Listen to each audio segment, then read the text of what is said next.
to be a yacht captain, it's a dream job. Where did it start? What was the beginning of your career?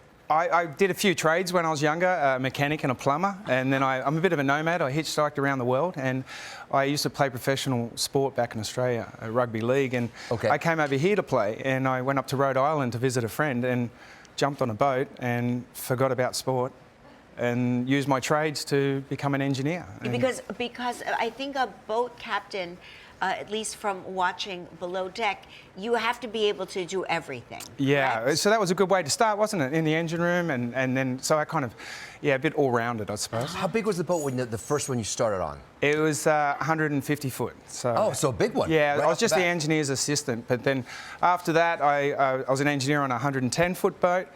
I had enough, the owners were selling the boat, it didn't sell, so they said, let's go to the Mediterranean, and I said, okay, I'll find you a captain, because I was just looking after it, and they said, we want you to drive. And I went, I don't know how to drive.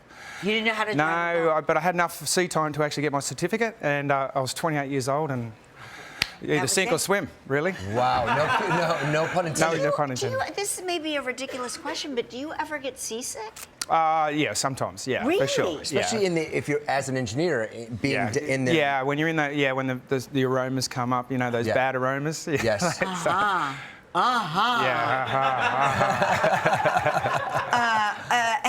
When you're on land, do you ever get like land?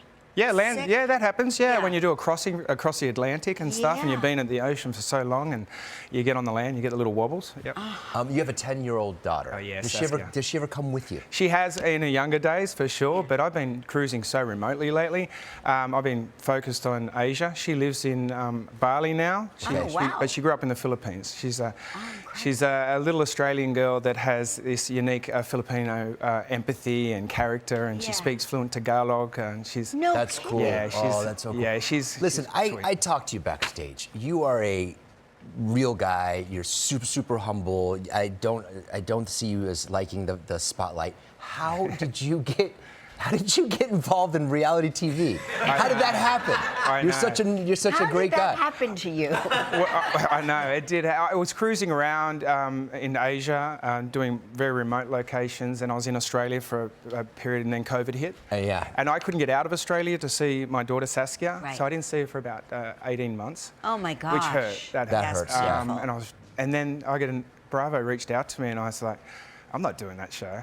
And I thought, had you seen the show before? Obviously, and I was like, no, I'm not doing it. And then after I spoke to production, everyone, I was like, they're good people. And then my crew were like, you need to do it. Yeah. And I thought, well, why not? I'm going to leave yachting for a while and be with my daughter, so I'll just do it. And I didn't think anything of it. I just did the season 1, and took off to Philippines after COVID opened up. And I thought, I'm just going to dedicate 2 years to my daughter.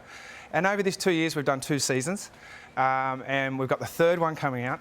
And I was like, it's. And now people are in love with you. So now what? Yeah, see what happened?